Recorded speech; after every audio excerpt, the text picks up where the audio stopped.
Hello, everybody. Welcome back to the podcast. I apologize for not continuing to do it when I wanted to. We went to Ireland and I had a really busy July. I was actually just pulling up the numbers here. I had 17 sessions in July. And I don't say that to be like, oh, I had 17 sessions. There was a time when baby photographer Fiona could maybe get one July session. Summers were just really hard for me to get people to pivot to. It was like very frustrating. I tried for years, I feel like seasons upon seasons of really getting interest in summer, because I feel like I was at a price point at that time where I was still mainly just a fall family photographer. And I feel like a lot of us start out that way. Like that's when the natural attention is. And so we kind of build our businesses off of that. And moving into new seasons is really, really tricky. So I just want to share that as like my own, for two reasons. One, to say that a pivot is possible.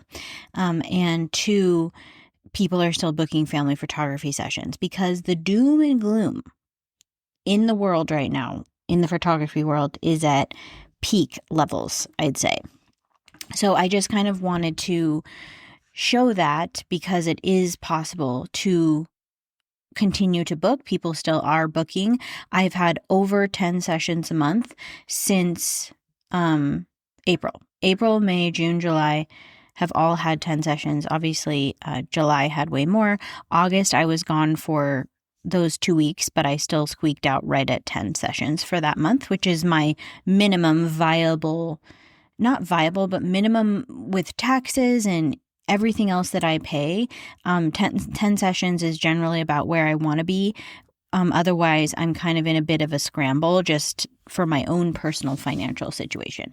So I wanted to share that just because I see a lot of people saying they haven't worked all summer, that fall is really slow, or especially this happens more in the wedding world, only X number of weddings booked as compared to last year. And again, people are still booking family photography sessions. People are still paying for these things. It just takes more marketing work. I wish it didn't. I wish it didn't take more marketing work, but it truly does. It literally is going to take strategic, consistent marketing.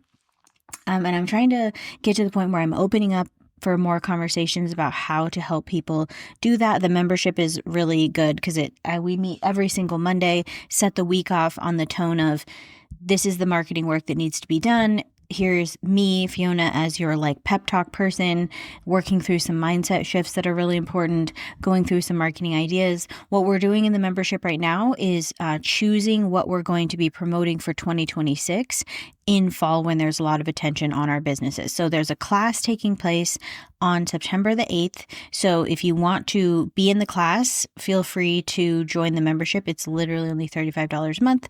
And you get, within that $35 a month, every single Monday morning, unless I'm in Ireland, every single Monday morning, I will be there live and to answer any questions that you have. So it has a very personal element if that's what you're looking for, or if you just want to sit back and watch the live and get marketing ideas, it's there as well. So I'm pretty excited about moving forward with that. It did get hard for me to show up when I was in Ireland because of the time difference.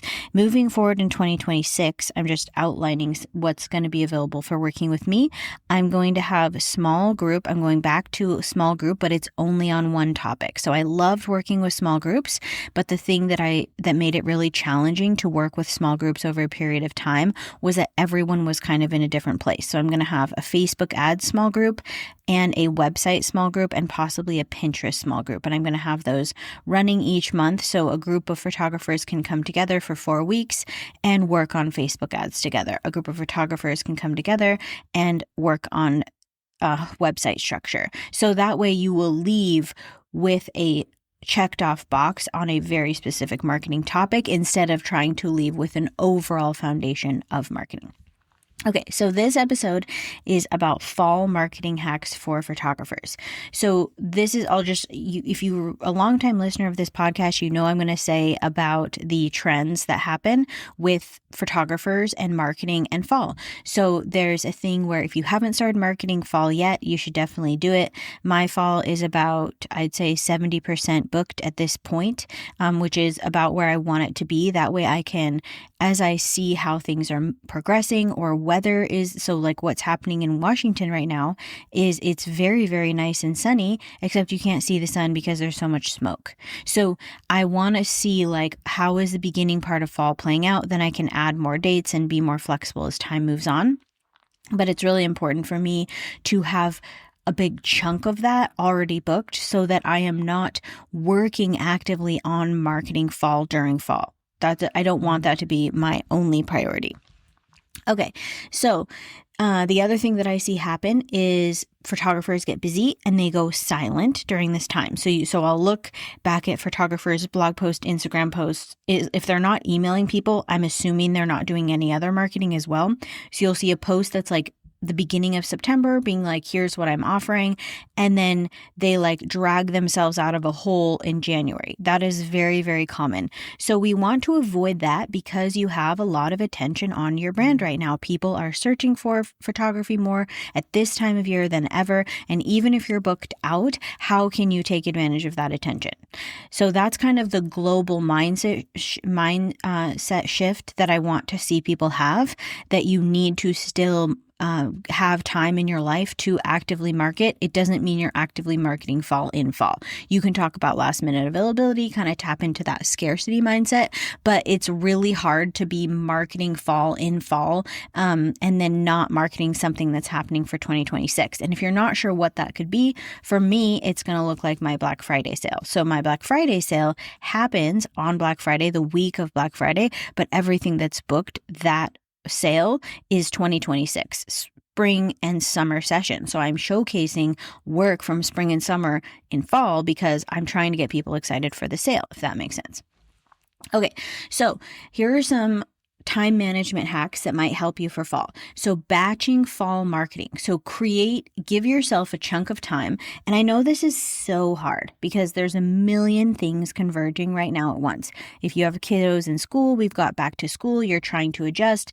My girls went from staying up super late during the summer to trying to adjust to going to bed earlier. So that means they're really sleepy in the morning, which means they're tired when they get home. And so there's like the kiddo time I want to be present for, so I have to utilize the time I have available. If you have a full-time or part-time job, you're obviously going to have to structure time in to do these batchings of email sequences, get your Canva graphics done, figure out some of your captions. So the example you could use, like for how I'm hoping people are using the membership, is that they get on the call. It feels like a grounding to the marketing. They have all the ideas there. We've just chatted about any mindset shifts they're going to have to overcome for whatever I feel like is happening in the photography world. So you'd have like a Monday morning marketing power hour where you'd figure out what exactly you're trying to talk about that month or that week. Then just bust out your graphics and your social captions in one sitting, and then you're done with that. Like you have it done, and you're not trying to do it as the week hits you in the face. So in fall, with your time management, one thing that's really important is prioritizing income producing tasks over just busy work tasks. So booking tasks versus admin tasks. So you need to figure out how to streamline the admin stuff so that you actually have time for the sales stuff. And the sales stuff, yes, is a scary word. A lot of you are very scared of it. It's not scary. You do have something you're selling. Your photography is for sale. So you do have to focus on those activities that actually bring in bookings. And if you're curious more about diving into this mindset shift, you can find the podcast episode that's called the $100 Reframe. and it talks all about this. And it was literally so helpful for me to think about what tasks I'm doing. If this task does not result in $100, which is my booking fee, then I'm not prioritizing it. And in order to not prioritize it, I first have to streamline some of my admin tasks. I can't be spending all of my time on the back end of my business and none of my time standing out in front of my storefront encouraging people to come in the door. So that's kind of how to think about that. Okay, the prep to execute ratio. So spend time now, if you're not super busy yet, but you know you will be in October and early November, spend time prepping. You can create a little launch calendar for yourself with deadlines for your Black Friday sale, some blog posts you want to do. If you're doing holiday card education, which I think is really helpful to just, if you do have people booking you for holiday cards, why not just lean in and make it your style? So if you do lifestyle, you can showcase what lifestyle images to use on a holiday card. You can have a whole thing about that. So take a look at the overall fall and start writing down your deadlines. When are your minis? When is your mini reschedule days? When is your Black Friday sale launch? If you are doing a Black Friday sale, when should you start talking about it? On September 3rd, which was yesterday, was the first time I mentioned my Black Friday sale. That gives me a 2-month and 26-day window to consistently talk about my sale. More often than not, people start talking about their Black Friday sale like November 10th. It's just not a long enough runway. You won't know how busy you are until you look at this chunk of fall from a bird's eye view and see exactly what is happening when. So spend time doing that so that you can take this 2026 promotion, even if it's not a Black Friday sale, even if you're doing something like, if you book a spring session for 2026 in fall, you'll get a X, Y, and Z benefit. That still takes time to execute. People still need to see that 7 to 10 times to really see it, 7 to 10 times being on the low end. But that's like not at all what most people are doing.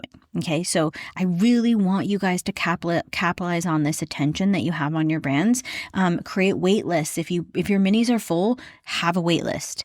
If your minis are full, have a referral program where you're sending to other photographers. If it's not something that you want to, that you're fine losing that client, be helpful. Think about ways you can be helpful. Think about the ways you can be the leader of what this person wants. So if they can't have you, who's the closest next best option? And then you can have an email that goes out that educates them on, as you can see, fall is insane. Many photographers already booked. If you want to work with me, here's a photographer doing fall micro minis, for example, so you can get that holiday shot. But I would actually absolutely love to photograph your family in spring. If you're interested, I have a promotion right now where people who book spring at this time of year get X off, get a percentage off, get a free print, get a free whatever. That is a sales strategy. So figure out what it is you want to do with your sales strategy and start looking at the bird's eye view to figure out how much time and space you need to actually do it. Okay. Part 2, consistency is queen. It's more important than perfection. You have to figure out how you are going to stay top of mind. This goes back to the idea of like, whether or not you like it or not, you still have to be visible. And it doesn't mean that your face has to be visible and that you have to be chatting to camera and you have to be doing all of these things. But the silence is hurting a lot of you guys. Do I think that brands who pour into themselves as the artist and let people get to know them will be more successful in their, especially social media marketing? Yes, I do. But you still need to be blogging. You still need to be emailing. You can't just be silent. A lot of things are in a transitionary moment within the marketing world. SEO is transitioning to AI overview. So I'm really excited to re-put together the class that I taught for the marketing membership. I'm going to film that class as a class that's available to everyone, free for members, but at a cost, not a huge cost. Just I really think I don't want family photographers, like they often do, fall behind when trends start to change. So I feel like the wedding and elopement photographers are going to be the first to figure out the AI overview when it comes to search, and family photographers will be the last. But I want my people to be able to be at the forefront of those changes. So consistency is so, so important. You have to figure out what you need, time, space, energy, to be able to continue to show up during fall. The silence is deafening. And you might not even realize this, but if you go back and look at some of your favorite family photographers, they're real chatty in spring, real chatty in summer. Fall, they're dead. They're just talking about last minute availability for sessions, and that's all they're saying. But there's no utilization of this attention, and that's what we want. So high trust building versus trend chasing is another thing I wrote down. We do not want to go viral. We do not want to chase trends and confuse people. We just want consistent high trust showing up. That's all you need to be focused on. Again, it goes back to this idea that marketing is simple, but it's not easy because you have a lot of things that are forcing you to sideline yourself. Fear, comparison, whatever it is. You have to sidestep all of that and continue to be consistent in a high trust building way.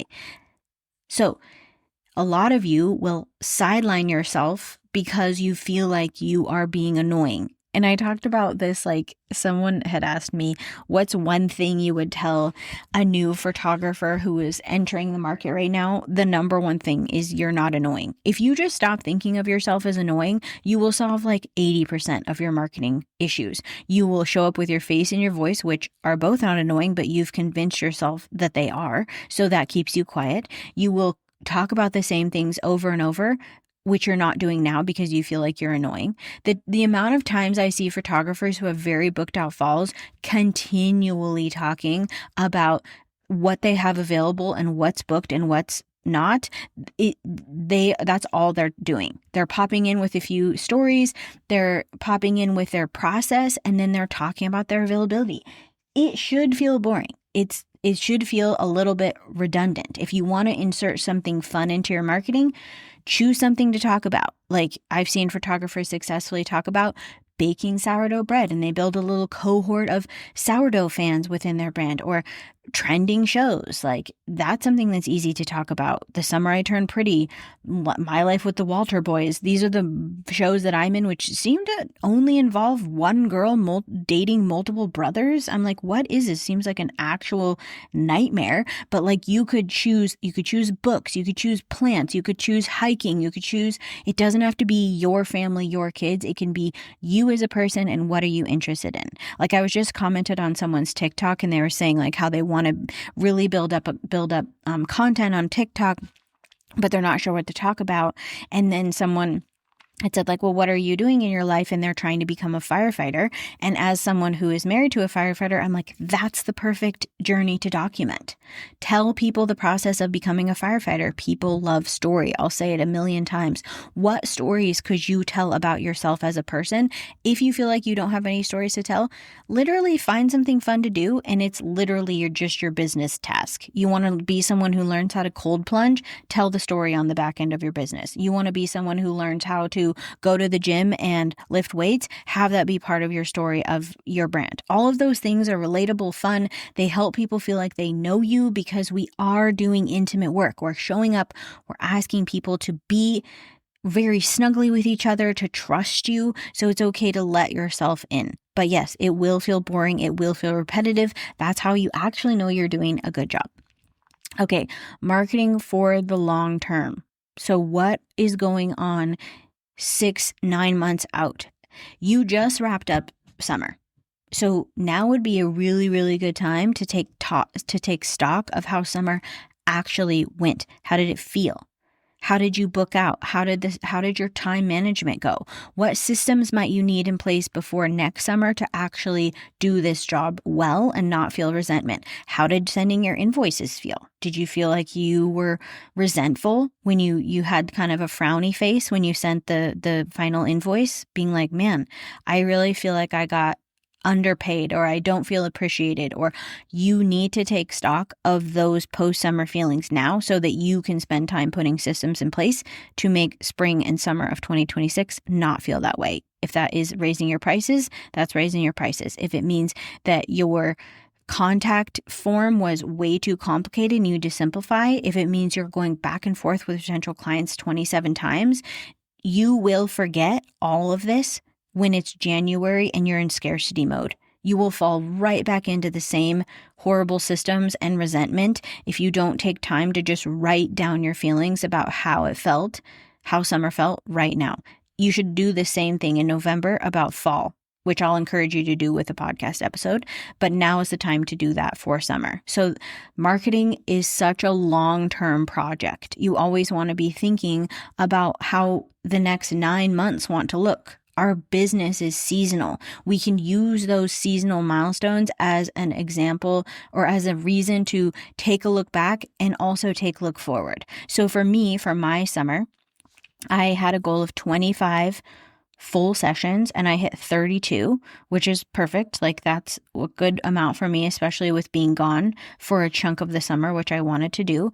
Next summer, I have a few, like I'm trying to decide, I kind of oscillate between busy weeks. So I'll have sessions Sunday, Monday, Tuesday, Wednesday, and then have Thursday, Friday, Saturday off, or having sessions where I'm working like Monday, Tuesday, Wednesday, Thursday, and then I don't work for the next 5 days, and then I work Thursday, Saturday, Sunday. Like I'm trying to always figure out what works better for me, or having one busy week followed by a slow week with no sessions where I'm just editing all of those. Those are all things that you can look back at this last season we just went through and think, okay, what would work better for me? What would I like to do? I really will encourage you, especially in these economic times, to have at least a 2-year vision. A 2-year vision of what you're offering, what are your bucket list sessions? What retreats do you want to do? What might you want to change with your pricing? Try to take a look at 2027 you and think about how you now can best support that person. Do you need more income? Do you need more time? Do you want to do different types of sessions? To change the trajectory of our business is often like steering a giant cargo ship, not a speedboat. So you need that time to make the shifts. So really, really think about what you want that person to feel like 2 years out. Because right now where we are, this fall that we're heading into can be a trajectory of really positive growth, meaning that at the end of fall, you have done a promotion and you have bookings in 2026, which really ups your confidence. You kept your boundaries in fall, you made the income you want or you didn't. All of those things can help set you on or off the path that you want to be on. Okay, so the reason that this is so important is that marketing as a whole can be very, very long tail. Pinterest, super long tail. SEO, long tail. Backlinks from past content, all of that work, you don't reap the rewards for months often. So you really want to pay attention to what you're doing and not just posting on Instagram endlessly and just hiding in your stories. The amount of you that are hiding in your stories, you're very hidden in there. Like, I get it that you feel free because it disappears, but the problem is it disappears. There is no long tail. There's a 24-hour tail, a micro tail, one might say.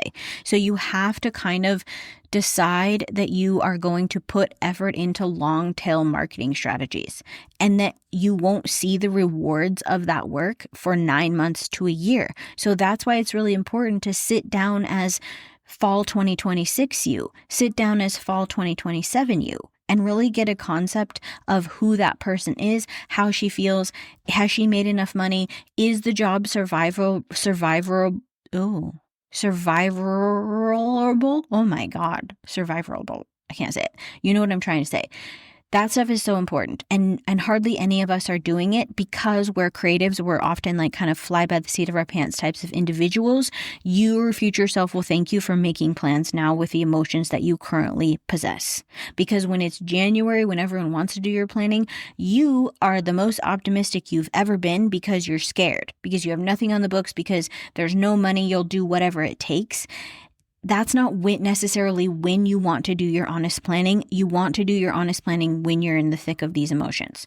Okay, so the last part of this podcast episode is we're going to quickly go through my favorite recommendation for marketing for anyone, which is to create a series, because it's a story that people can tune into. It helps you be consistent. It helps you step into being the expert of your own brand. The Instagram series then can become a blog post or an email series to clients.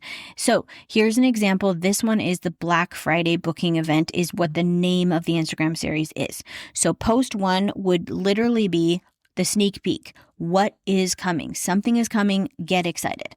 That is literally universally a good technique. Everyone, even if it's somebody I'll notice that I like don't really even engage with on Instagram, but I happen to see a story of theirs and it says like, something big's coming soon. I'm like, I don't even know who you are, but I want to know what it is. Tapping into natural human emotion about excitement and scarcity and what is it in curiosity is fine. So that would literally be the first thing. Something big is coming. I'm so excited. Easiest post you've ever done in your life. Post 2, clearly explain what it is. What is this 2026 offer? Whether it's a Black Friday promotion or just something that you're offering. What do you get? How do we get access? What are the systems that we need to buy into to get this thing? Create urgency. Why book now? Before and after. Spring, summer, fall. What does it look like? How are we educating? Get excited. You need to get excited about your own offer. This is the other thing. It's like, get excited about it. Tell people why it matters. Like for me, like right now, looking down the barrel of these reschedules for smoke and knowing that the sunset is going to start going down and people are really going to scramble after work compared to spring, where the flowers are blooming, the hills are green, the dresses are flowing, the light is ample, the smoke is gone, right? Get excited. The countdown. Work backwards from when the day is that you're going to open this amazing offer. What is it? Start marking things down. Start counting things down is what I mean. Counting things down. People get excited about that too. They're like, ooh, it's coming, the thing. I'm excited. I'm buying in. You have to think about this idea as opposed to you not doing anything, because that's what the majority of you guys are doing. No offense. That's just what I see. Nobody's doing hardly anything like this. So we're now in post 4. So this could be, you're now 4 posts into this series and it's not even been that much work. Okay. It's live. It's open. Go grab it. Done. So easy. Last call. Push the hesitant followers to act. It ends tonight. I'd love to help you. I'm so excited. Bring that energy to this series. Thank you and social proof. So you even if you only booked 1, you're super freaking excited about it.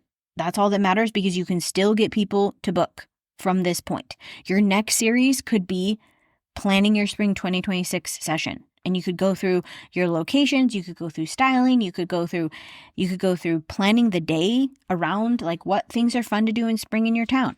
The next one, planning your 2026 summer event. You can see how you could create 3 series that carry you through September, October, November, and they're all about 2026. And then your stories, you can be posting about last minute openings for fall or whatever is available, but you have your attention, the attention of the people who are watching your brand, their eyes are not on fall. They're on what's next. And that's the beauty of doing something like this, because you will never have as much a native attention on your brand as you do in September, October, and November. So why not take those containers of eyeballs and throw them forward to 2026? And the main way that this is going to be successful isn't that you have the cutest Canva graphic and the most perfect font and all the other BS things that your brain is getting really excited to overthink about. It's going to be your excitement. It's going to be your insertion of your own emotion and education and expertness into this is what's going to get people on board and excited as well. So I hope this gives you something to think about if you want help coming up with what that offer would be or how you're going to strategize it, or you want to get in on the class on the 8th, join the membership. It's so fun. I love it. I have never loved a teaching container more. My goal is to continue to grow that as my main way that I'm helping people beyond these just one-on-one or small group learning opportunities. So I hope you guys have a good week. I will be back in 1 week. If I'm not, you can send me hate mail to my Instagram. Okay, I hope you guys have a good week.